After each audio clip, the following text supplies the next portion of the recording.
Welcome, everyone, to the NoDQ.com live recap of WWE Elimination Chamber 2025 from the Rogers Center, formerly the Toronto Sky Dome, home of WrestleMania 6 and WrestleMania 18. Some huge moments have taken place in that venue. And then we had tonight's Elimination Chamber premium live event. Super chats are always very much appreciated. I do ask you guys, if you send in a super chat, feel free to leave any comment, but I'm going to try and answer the super chats in the appropriate order. You can send one whenever. Just letting you know, I will make sure I get to every super chat. Hamp Connell sent in a $2 super chat, says, best pay-per-view in years, solid A++. Did I feel that way? Well, let's break it down. Now, I should note to people that might not watch the streams regularly, Hamp is a regular in the chat room, and he is quite often critical of WWE. For him to say that is very telling. Shout out to James, who sent in a $5 super chat. James, I will get to your super chat in just a little bit. I want to make sure I stay on topic. We opened up the Chamber show with the women's Chamber match. We had Liv Morgan, Bianca Belair, Alexa Bliss, Bayley, Naomi, and Roxanne Perez. Now, we got a big angle right off the bat here. We had Jade Cargill showing up. Liv Morgan and Naomi were in the ring, and before they could even lock up, Bianca Belair's music hit. Bianca came down to the ring. She acted like she was going to attack Liv, but instead attacked Naomi, and she beat the crap out of Naomi. Threw her all over the place, just absolutely destroyed her, and this was an awesome beatdown. Bianca Belair was absolutely distraught in her pod. Bianca Belair, friends with both Jade Cargill and Naomi. She was there, very upset. Jade just beating the hell out of Naomi, leaving her laying. I guess I misspoke. It was Jade Cargill beating up Naomi as Bianca Belair was in the pod. I'm all fired up. This was a hot start to the show. The crowd was going nuts for this. Jade's offense looked great, and Bianca's reaction was fantastic. Really cool start to the show. I cannot remember a chamber match that started like this, with this beatdown right off the bat, and Naomi was beaten up so badly that she was determined unable to compete in the match, and thus was officially the first person eliminated from the match. Shout out to Jason XP with a $2 super chat, says, two amazing segments to start and end the show. And I'll get to the end of the show. Believe me, I will. I do want to mention something real quick before I get back to the women's chamber match. At the very beginning of the PLE, we had the national anthems performed, as is tradition.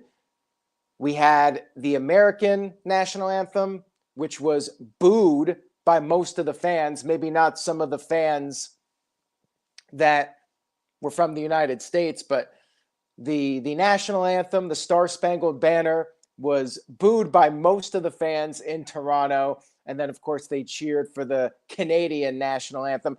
And Pat McAfee was pissed. Pat McAfee kept mentioning it. It was living rent-free in his head. He just vented about it.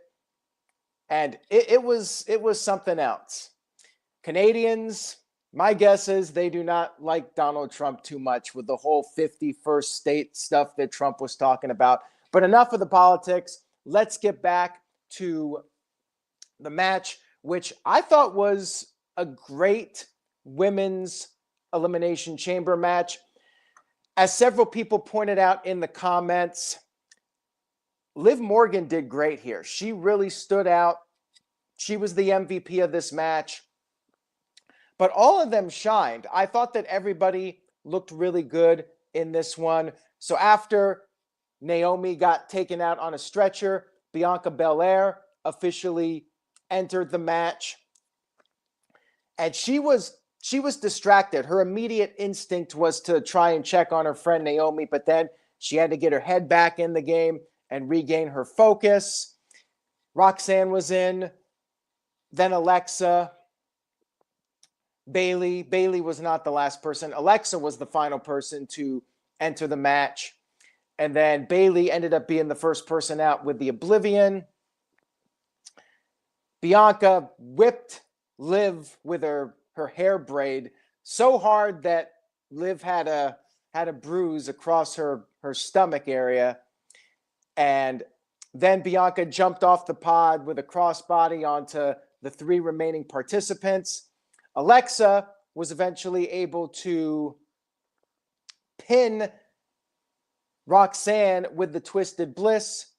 And then Alexa took down Bianca with the Sister Abigail DDT, but then Liv immediately pinned Alexa with a jackknife cover. So it was now down to Liv and Bianca Belair. It was back and forth with these two. Really good last couple of minutes here with these two. I thought their work was stellar. It was back and forth with the two of them. Bianca ended up slamming Liv, swinging her into the cage and into the pod, power bombed her back in the ring, and then went for a 450, but Liv got her knees up. Liv then hit a code breaker. Bianca then countered the Oblivion, hit the KOD, and got the 1-2-3 victory. I think a lot of us were predicting Bianca to win, so it was the most predictable outcome, but this was a perfect example of how predictability can be good. This is what it's all about. You execute it well, predictability is fine. I thought this was a really good match here, and I'm totally fine with Bianca winning. Shout out to the This Guy Experience. This guy says, I called Jade breaking into the chamber. Well, I think you did, and congratulations on that. I think we made some really solid predictions for this chamber show. And like I said, sometimes correctly predicting something isn't a bad thing if it makes sense and if you execute it well, which I think they did here. Bianca wins, and now people are still wondering what is going to happen with Bianca. Was she in on it? I think there was a moment where Naomi looked back over at Bianca when Jade was coming out there. So she was like, well, what the hell is going on here? And some people interpreted that maybe Bianca was in on the attack too. I guess time will tell on that one. The Shanti says, stick to no DQ, sent in a $2 super chat. Thank you to that. Said, I swear WWE sends a scout to watch No DQ live. Hey, you never know who's listening to a No DQ stream. I really think we had a great predictions video, and we came up with some solid ideas. And at the end of the day, we're thinking not just as fans, but also like what would be good to draw in people. You know, we kind of have that mindset too. You know, we try to give our opinions as fans, but also we're like, well, what would make sense business-wise? What would get people talking? And we try to throw out some different ideas. So make sure you guys check out the No DQ predictions video. Sun Goshoku has a great track record with his predictions, and he's often on our panels. And everybody else adds some great insight as well. So make sure you guys check out those videos. Jason XP sent in a $2 super chat. Thank you for that. Says Wyatt 6 versus Judgment Day at WrestleMania.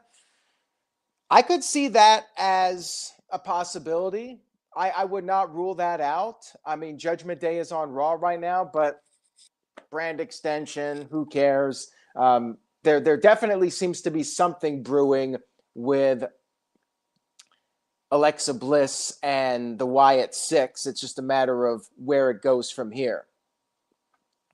Now, since this didn't spoil anything necessarily, since I'm trying to stick to the topics here, I'll read off this super chat from Andrew, who sent in $5. Thank you, Andrew.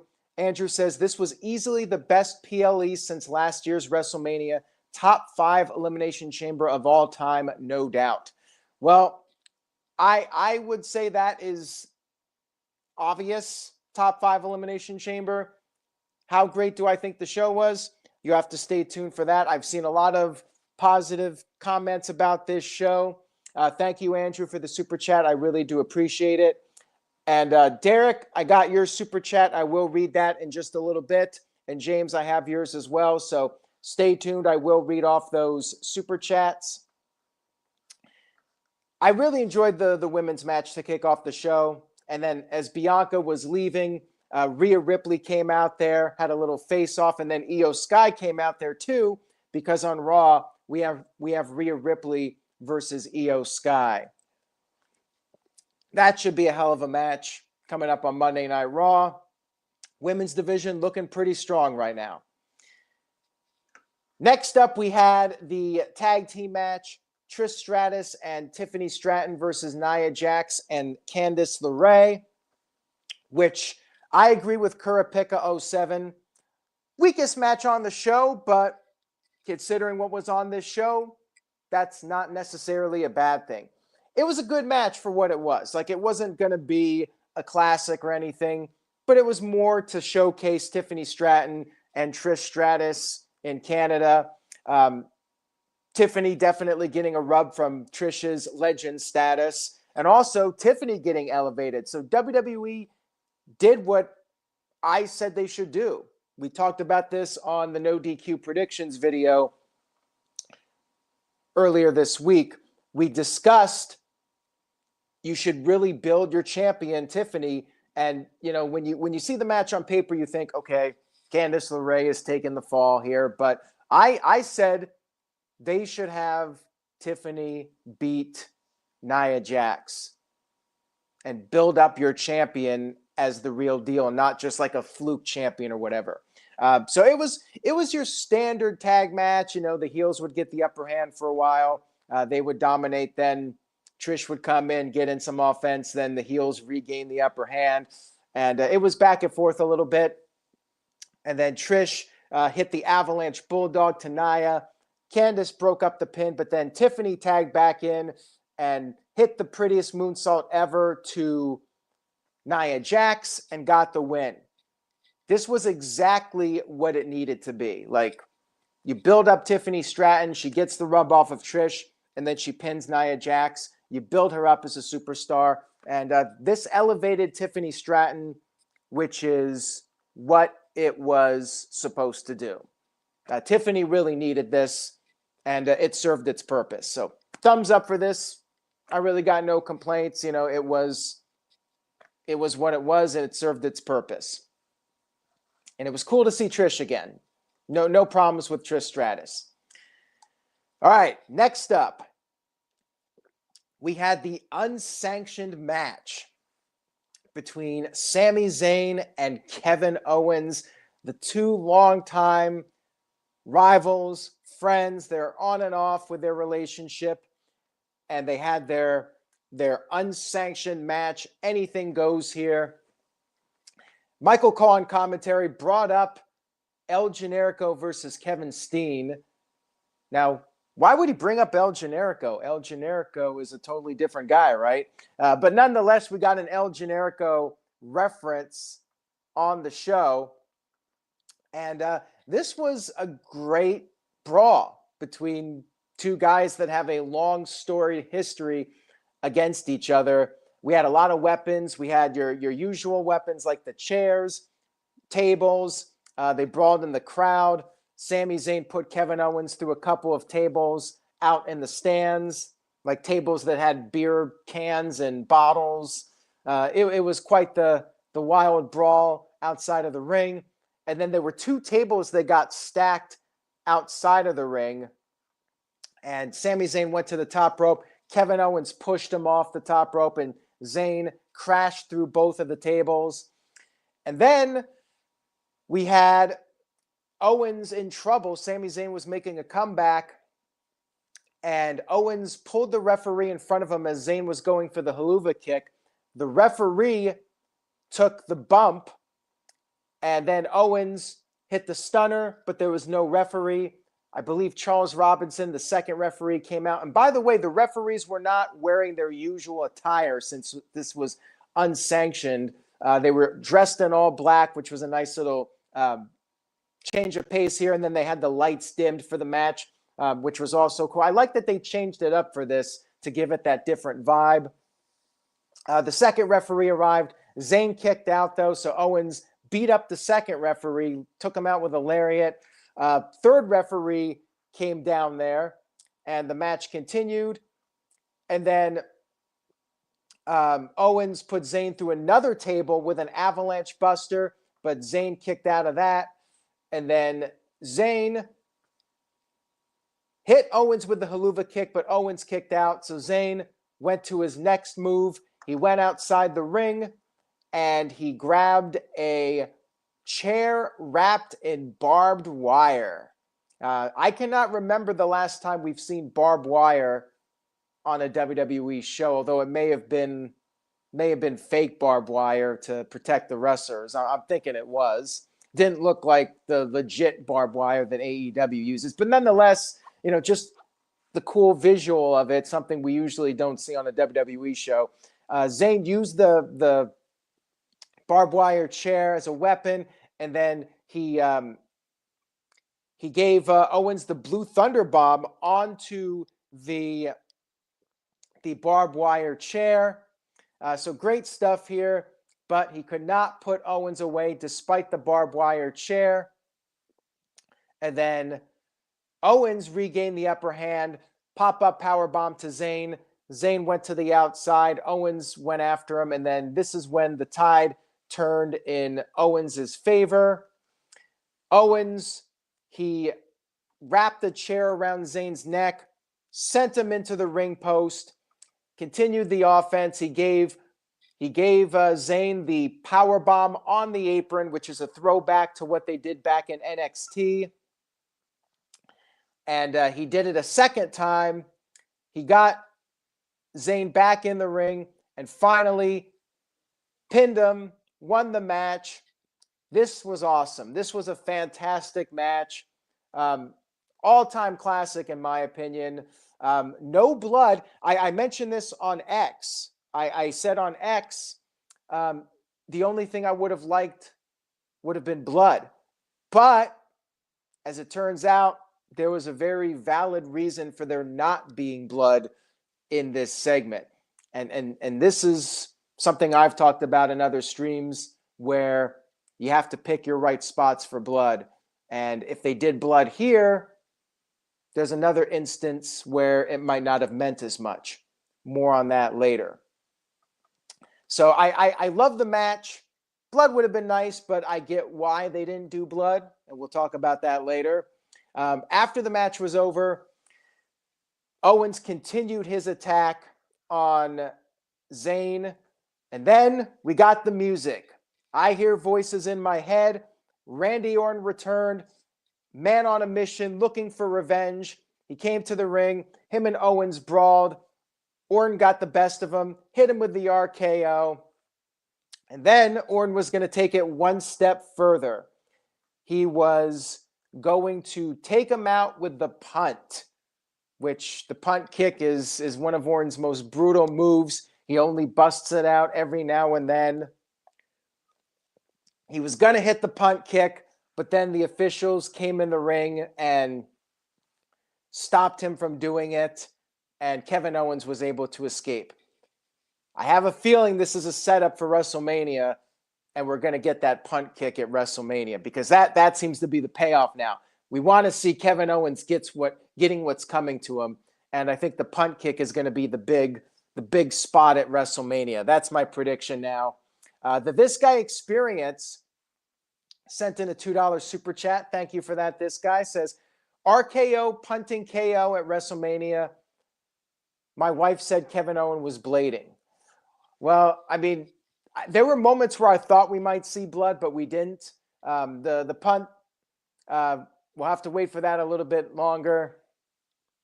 The great spot, though, to set up WrestleMania, Randy Orton versus Kevin Owens. Thank you for the super chat, This Guy Experience. I appreciate it. Shout out to Anthony, who sent in a $5 super chat. Anthony, I will get to your super chat in a little bit. David Estevez sent in a $2 super chat. Said, match of the year. Yes, I mean, it's early, but as far as WWE matches go, this is one of the best ones I've seen in a long time. This is one I'll remember for as long as I'm a fan, because they had a long story and they went out there and delivered an all-time classic. Definitely a match of the year contender. And, just the story with these two, it's going to be hard to top that. And Jason XP sent in a $5 super chat. Thank you for that, Jason. I really do appreciate it. Jason says, I love Kevin Owens. He seems so safe in these kind of matches. He's a pro. Kevin Owens is no doubt one of the best in the business. I mean, he's been in WWE now for over a decade, and for good reason, because he is a truly great worker. And the greatest workers, in my opinion, are the ones that can make it look real, but you don't hurt your opponent. And Kevin Owens is one of those guys. You don't hear reports of him hurting people, but he knows how to lay it in and make it look legit. He reminds me a lot of Bret Hart. Bret Hart, one of the best of all time, and I'm sure Kevin Owens, influenced by guys like Bret Hart and Shawn Michaels. No doubt KO, one of the best. James, Derek, Anthony, I will get to your guys' super chats here shortly. Awesome match. Just fantastic. And as Matthew pointed out, very good point here. There's a reason why they trusted Kevin Owens with Steve Austin, and Steve Austin agreeing to work with Kevin Owens. To me, that is very telling that Austin and WWE could trust KO to not hurt him in that match that they had at WrestleMania a couple years ago, WrestleMania 38. Dwayne Atkinson sent in a $2 super chat. Atkinson. I always screw up the last name, Dwayne. I apologize. Will we get a better RKO than WrestleMania 30 with Kevin Owens and RKO? We'll see. I don't know what they have planned, but I think the real payoff is the punt. It's not so much the RKO, but now we want to see Kevin Owens get what's coming to him and get that punt at WrestleMania. So that's the spot I'm expecting at WrestleMania now with Randy Orton and Kevin Owens. Even if Owens wins the match, Orton gets the last laugh. I think you got to end it with that punt at the end for that WrestleMania moment.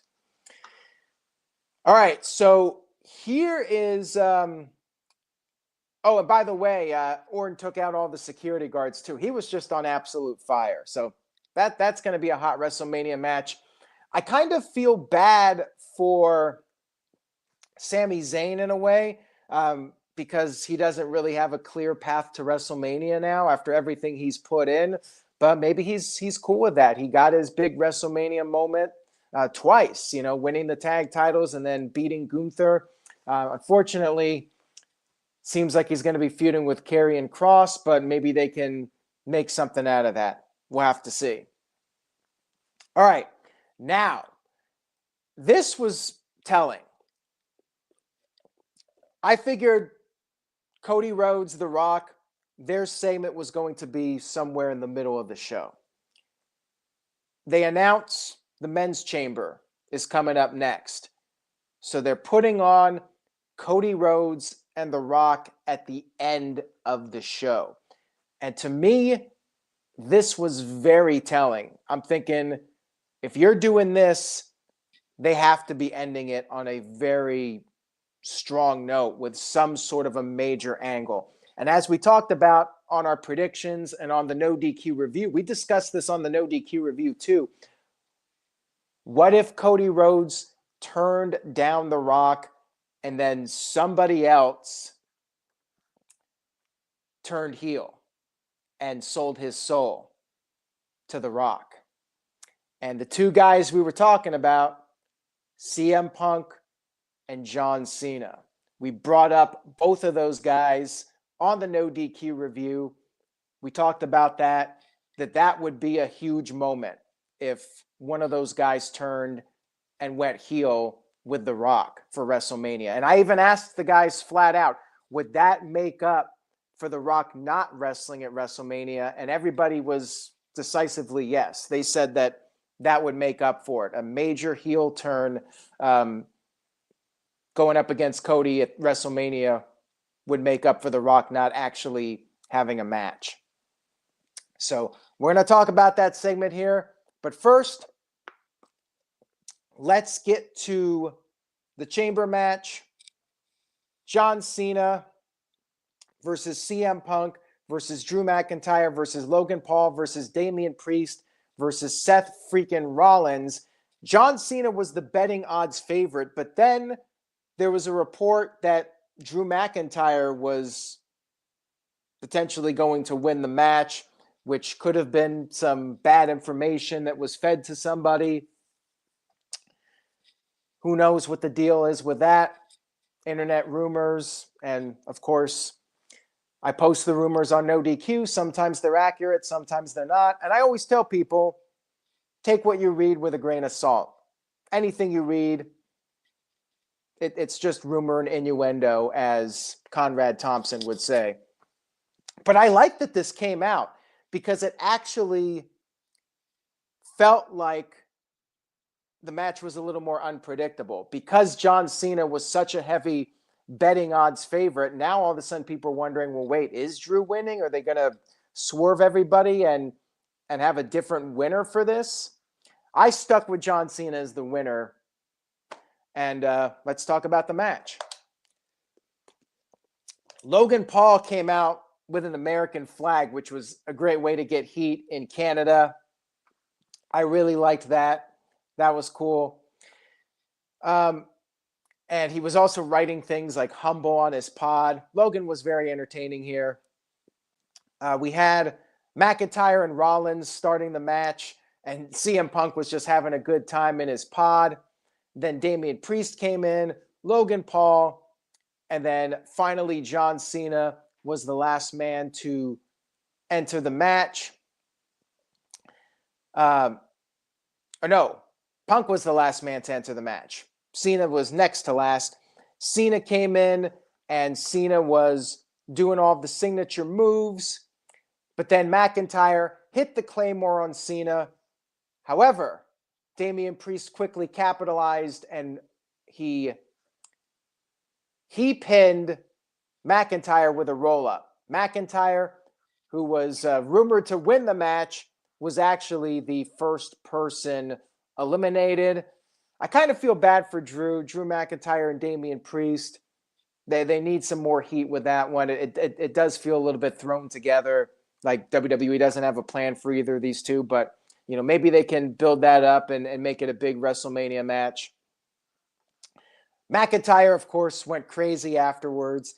He took out Priest with a Claymore, and then it was easy pickings for Logan Paul, who came off the top with the frog splash off the pod and scored the elimination on Logan Paul.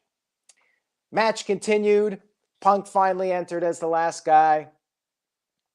And it was everybody going at it. They teased John Cena and CM Punk a little bit. Logan got back into the mix, but then Punk countered.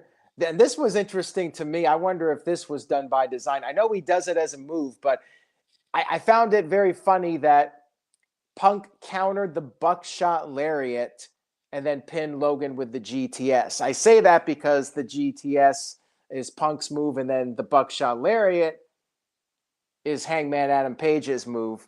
So I found that to be amusing. Logan could have done another move, but it was the buckshot lariat that Punk countered and got the win. So very good stuff here. Punk beats Logan Paul, and then we continue. We had the three men left in the ring: CM Punk, John Cena, and Seth freaking Rollins. And Cena and Punk shook hands beforehand, and then they went at it, so there was some sportsmanship here. But then Cena got taken out. Rollins threw Cena through the pod, so it was just Rollins and Punk for a while. They went back and forth, kicking out of each other's big moves, GTS kick out, and then curb stomp kick out. Rollins went for the super stop, but Cena was able to stop Rollins. And then Punk hit the GTS on Rollins. Cena hit the AA on Rollins. And then Punk pinned Rollins to eliminate him. So it was down to John Cena versus CM Punk. Throwback to Money in the Bank in 2011. Great stuff here, back and forth with these two. Punk hit the GTS to Cena. Cena kicked out, and then Cena hit the AA. Punk kicked out of that. And then we had Rollins coming in, hitting a curb stomp to CM Punk. So Rollins once again preventing CM Punk from main eventing WrestleMania. And then John Cena pins CM Punk. And John Cena was like, well, this is my opportunity. You only got one shot. You only got one chance. Don't miss your chance, as Eminem would say. And that's what he did. He took advantage of the opportunity, and he got the 1-2-3 victory. John Cena, the betting odds favorite, picks up the win, and now officially goes to WrestleMania to face Cody Rhodes. This was an excellent chamber match. One of the best chamber matches of all time, in my opinion. I mean, definitely up there. The women's match was great too. Both chamber matches delivered. Excellent stuff here. Cena won. And even though it's the triple threat, CM Punk, Roman Reigns, and Seth Rollins, now Rollins cost both Roman Reigns and CM Punk WrestleMania main events. So they're going to be pissed off at him. So they built some heat for that triple threat. And, it's going to be a hell of a match. It's not a main event for Roman, but it's still a big moment for sure. Punk passed out. I forgot to mention, it wasn't a pinfall. I screwed up. Cena put him in the attitude, or the STF. He put him in the STF, and Punk passed out. So they did that, not the actual pinfall, which I thought was better too, because Punk is there like struggling, seeing his WrestleMania moment slip away, looking at Rollins. So I think that was actually better to do the STF and Punk passing out rather than having a pinfall. So yeah, I screwed that up. We're live, pal. I mess up a few times, but thank you guys for correcting me in the chat room. Both chamber matches were top tier. Right after the match, we didn't get any video packages or anything. We went straight to the post-match. We had Cody Rhodes, the WWE champion, coming out there, congratulating John Cena. Feel-good moment here, but then we had the big news that had to be addressed. Would Cody Rhodes sell his soul to the final boss, The Rock? CM Punk ruled out, by the way, as the heel turn. So I'm thinking in my mind, they have to turn Cena here. They have to end with this, because what else are you doing at this point? Cena's in the ring. You got to be turning him, right? I told my wife, they got to end this with the Cena turn. Like this is the money moment. This is the time now. So The Rock comes out there. He has rapper Travis Scott with him. And The Rock came out there, big entrance with Travis Scott. And he asked Cody, what are you going to do? What's your decision? But he warned Cody, if the answer was no, the dream would die again, which is a reference to Dusty Rhodes passing away. The dream would die again. Cody said his soul no longer belongs to him because he already gave away his soul to the ring and to the fans a long time ago. And then Cody said a word I never thought we would hear uncensored on a WWE program. He told The Rock, and hopefully YouTube doesn't ding me for this, it's my one usage of the word because I'm recapping the show. Cody said to The Rock, "Go fuck yourself." That was crazy. I never thought I would hear an F-bomb dropped on a WWE premium live event, but it's WrestleMania and they're going hard for this. They're not effing around with this angle. So yeah, we got the F-bomb on a WWE show, and WWE even posted it uncensored on social media. John Cena was so happy, it seemed. He hugged Cody, but then, after all these years, they finally did it. John Cena, with the low blow, officially turning heel in WWE.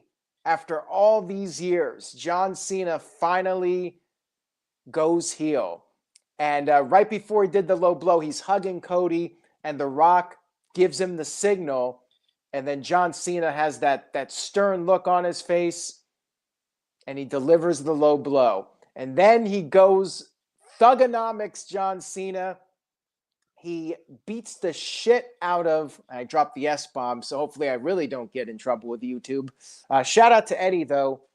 First time he's been on here in a while. I appreciate all the viewership, by the way. Great turnout tonight. Some people that haven't been watching WWE or even watching the No DQ channel in a while are here. Thank you guys so much for watching. I hope you're enjoying the recap.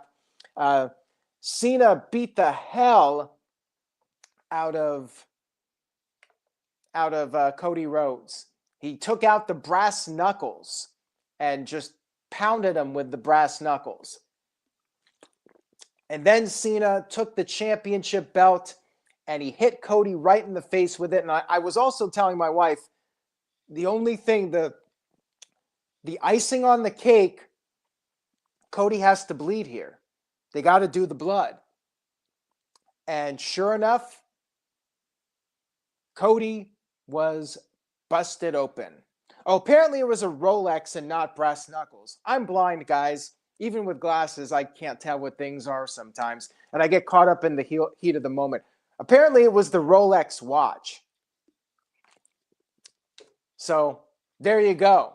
They brought the watch back into it. I'm going to have to go back and watch it. I haven't seen it back yet. So I was just going with the moment. Apparently Michael Cole called it brass knuck. So maybe I'm not the only one who's blind here. So yeah, the gist of it is John Cena bloodied up Cody Rhodes.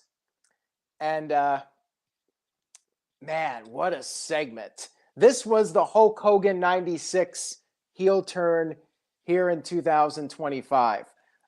You fans can stick it, brother. This was John Cena. John Cena's "you can stick it, brother" moment. And Travis Scott even joined in on this beatdown. He helped lay down Cody Rhodes. The Rock took the weightlifting belt, and he whipped Cody with the belt that has the date of Dusty's death on it. And then The Rock posed over Cody's body. All three of them were standing over Cody's body, and the crowd was they were cheering for this to a degree, but then they did chant "You sold out" at John Cena, and the show ended with Cena, Rock, and Travis Scott all leaving the ring. And then after the show officially went off the air, the cameras kept rolling. Cody Rhodes got to his feet. He got a standing ovation from the fans. And then Michael Cole and Wade Barrett got in the ring, and they checked on Cody, and Cody was able to leave on his own 2 feet. And then we went to the post show. We had a second going off the air, and then we came back for the post show, and that was the end of Elimination Chamber. Now, there's a comment here. I saw a video of yours from 7 years ago say they wouldn't turn Cena heel in his retirement. I mean, yeah, this is crazy to turn John Cena after all these years when people thought there was no chance of it happening. And he's on his retirement tour. Of course, he could go face at the end. We'll see what happens. But yeah, this is a big moment, shocking turn. I just didn't think they would pull the trigger on it. Part of me was hoping they would, just for the shocking moment. And so you have a strong heel versus a strong face at WrestleMania, and you have The Rock involved. You know, this was what WrestleMania needed, the big angle, and they knocked it out of the park.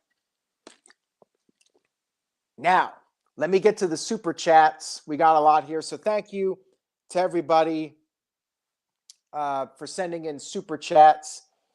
Mike Nixon sent in the $5 super chat. Thank you for that, Mike. Says, is John Cena's heel turn the biggest heel turn of all time?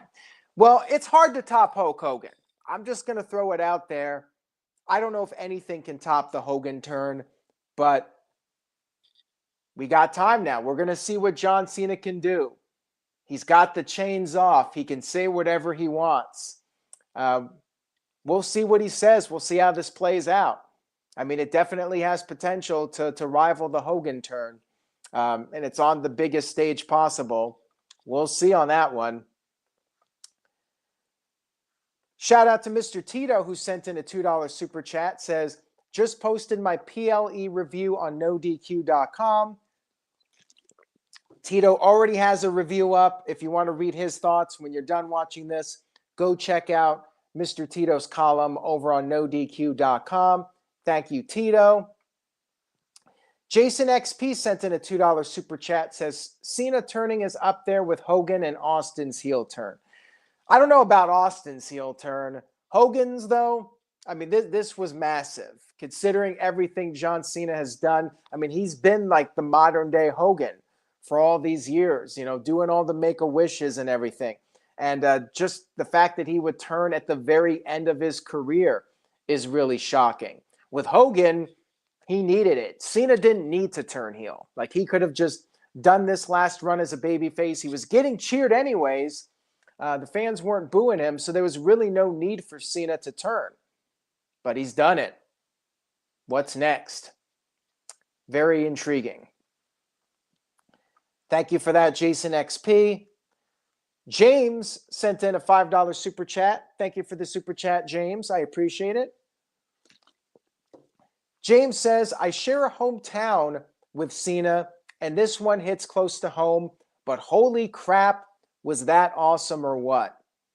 Yeah, I was very happy with how this show ended, and I'm going to give my final thoughts on the show in just a few moments, but this was exactly what WrestleMania needed as far as I'm concerned.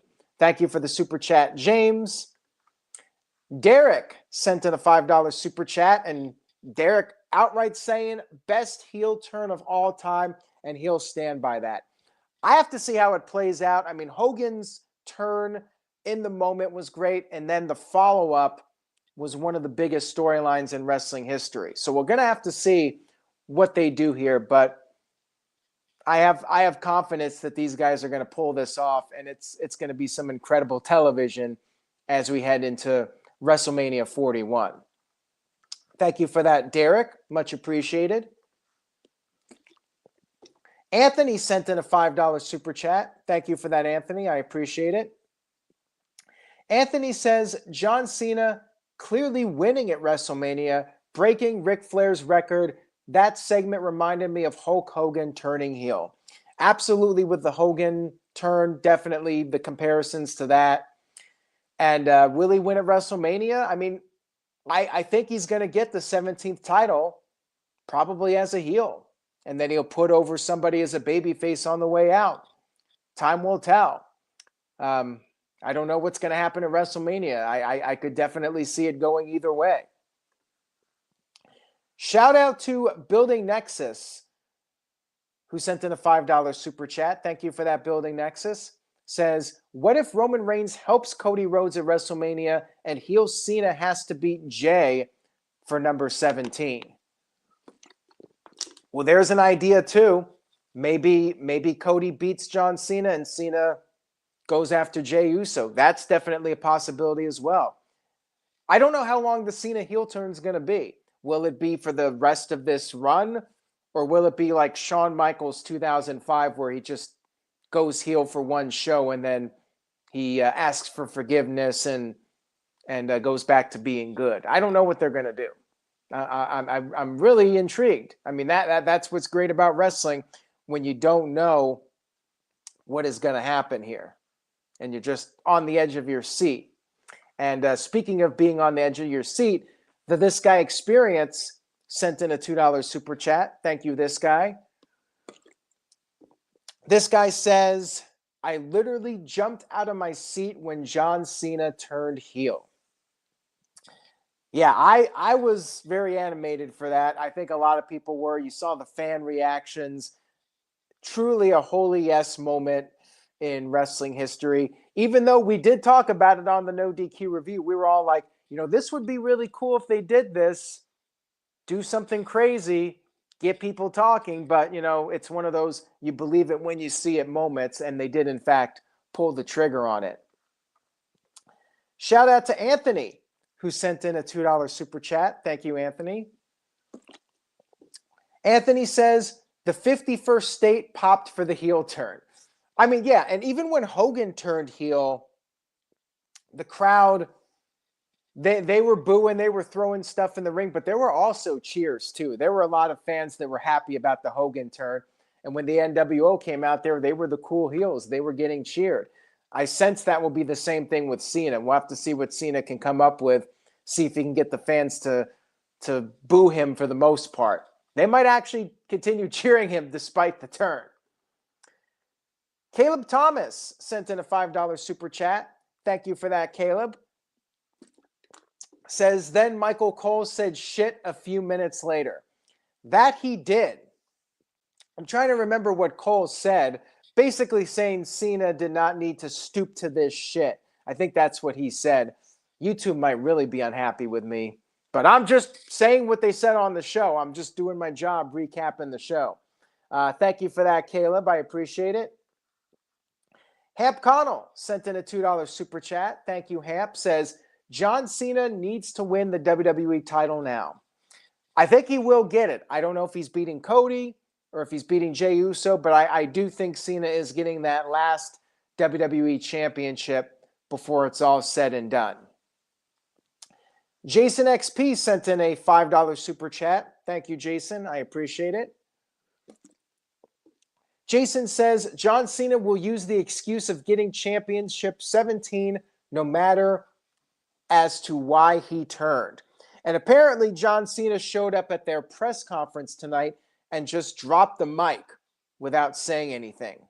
So we're going to have to wait and see what happens with John Cena. I mean, I would not have him talk until Raw at the very earliest and let it play out. Actually, if I remember, Hogan didn't even say anything on the first Nitro. They milked it for like a week or two. And they waited to have Hogan come out and give his follow-up promo. So I wonder if they'll do the same thing with Cena and build it up. Like on Raw, they're like, next week, John Cena is going to address the fans and milk that and get that big number. This guy sent in a $2 super chat. Thank you, this guy, for the super chat. I appreciate it. This guy says, and this is how you do an authority storyline. I couldn't imagine John Cena and The Rock united together as heels against Cody Rhodes. Early 2002, I would never have predicted that. January, before the Cody news came out, I would not have predicted that. I would have never believed if somebody said, one day you're going to have a babyface Cody Rhodes as WWE champion feuding with a heel Rock and a heel John Cena. Never could have predicted it. Mike Hunt sent in a $5 super chat. Thank you, Mike Hunt. Says, will John Cena shave his head now? That bald patch is wild. I wonder if he's going to make a comment about that. Like, you know what? I came back. I was just myself. I was loyal to you fans, and you have to make comments about my hair. Like, he could totally say that as well. Talk about the bald spot and how people made fun of him for it and show the memes that people made. Like, that would be great. Great way to play into the character, saying you people are nothing but bullies and this is what you deserve. You don't deserve good guy John Cena anymore. Like, there's so much he can say. Thank you for that, Mike. Shout out to Roger B, who sent in a $2 super chat. Thank you for that, Roger. Says, WrestleMania or Revolution, what's better? Do you like AEW? I do like AEW. I recap it every week, and I think Revolution will be a great show. AEW rarely misses with pay-per-view events, and quite frankly, WWE largely delivers with their shows as well. That's one thing. The pay-per-views and major events have been better than they've really ever been. You go back and watch some of those 90s and early 2000s shows, they were very much a mixed bag. There were some really bad pay-per-views that you had to pay, that full price for, and fans now have it really good. We get so much, and the AEW shows are expensive, but to their defense, they always deliver. Shout out to TJS, Tyler Smith, who sent in a $5 super chat. TJS said, imagine watching Collision tonight instead of this. Travis Scott needs to make heel themes, not Def Rebel. Is this better than Cody versus Rock at WrestleMania? I mean, I think this is about as good as you're going to get without The Rock wrestling. I mean, now we got heel John Cena. This opens up so much. So many things we can see now that we didn't think we were going to see. In a way, it may be even better. And now we got both. We got heel Rock and heel Cena.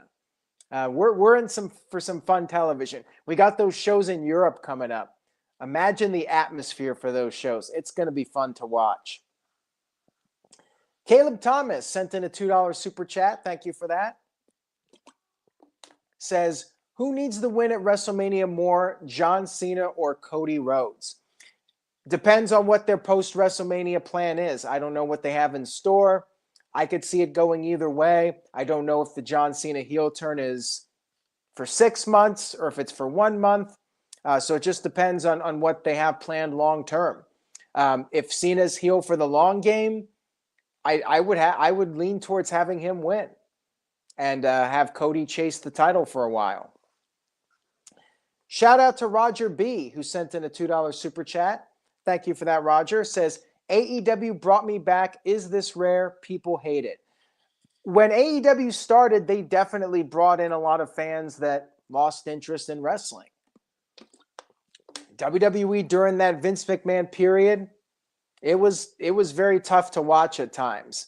So I think AEW definitely is good for the business, and we should all be happy that AEW exists and we have some competition. WWE had to step up their game, and partly with Vince leaving, Triple H taking control, they definitely stepped up their game. And AEW still puts on great shows, especially their pay-per-views.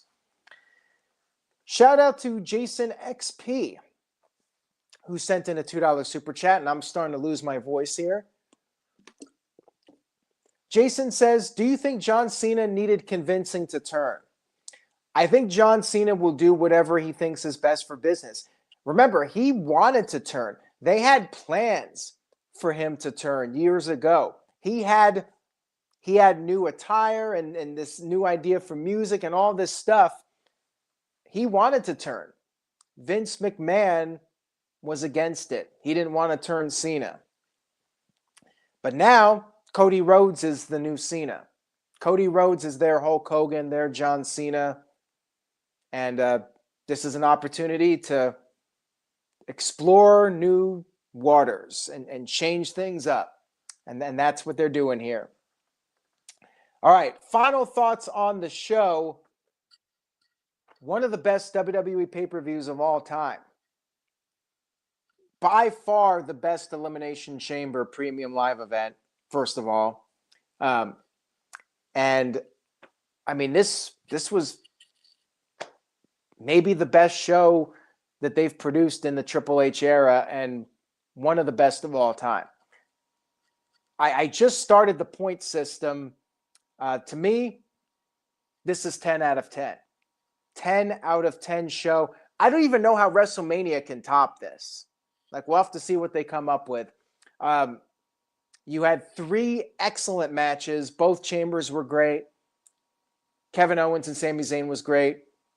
The Trish match with Tiffany served its purpose, accomplished what it needed to, elevated Tiffany Stratton's star power. And then we had the angle at the end, which was a home run as far as I'm concerned.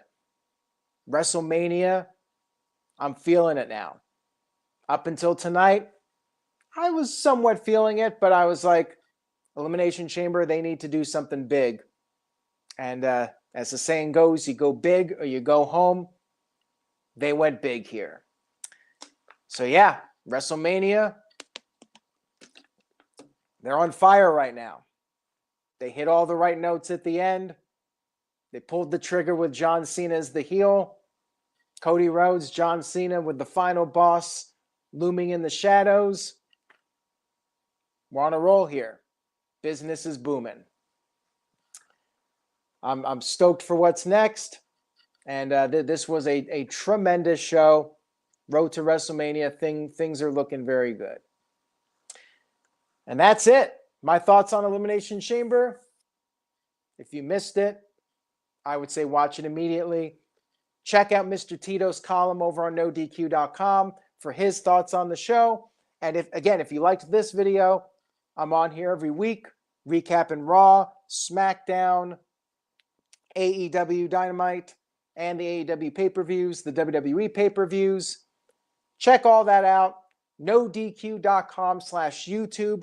Click on that subscribe button. And of course, NoDQ.com. We'll have all the latest news and rumors. Mr. Tito sent in a $2 super chat, says, imagine if Rock interferes at WrestleMania 41 and glass shatters. There you go. There's an idea too. We didn't get Steve Austin last year.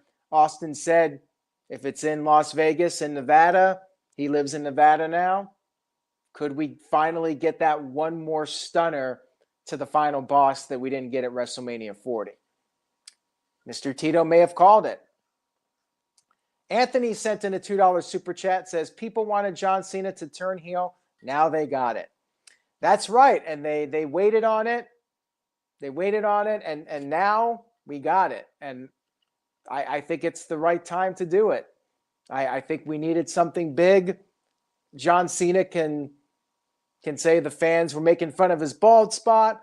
And John Cena, the whole thing with him losing all these matches could also play into it, that he lost his confidence, frustrations with people calling him a Hollywood sellout and everything. And he decided to take a stand. We'll see what comes up next. Thank you all for watching. Blue Jay sent in a $5 super chat. Thank you, Blue Jay. I appreciate it. Says John Cena went Hollywood. Indeed, he did. And funny enough, an article came out today from Forbes. 2 of the highest paid actors in Hollywood. Rock is number 1, of course. Cena's up there at like 16. Cena making a lot of money. So both of them, highly successful Hollywood stars. And yeah, they could totally play into that as well. Thank you all again so much. Have a great night. I'll have to go back and watch Chamber again. at least watch the main event segment. Appreciate all your feedback. Appreciate the super chats. Much love to you all. Have a great night. Say yes to NoDQ.com.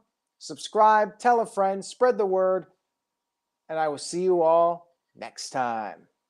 Oh, wait, we got one more here. I'm back for an encore.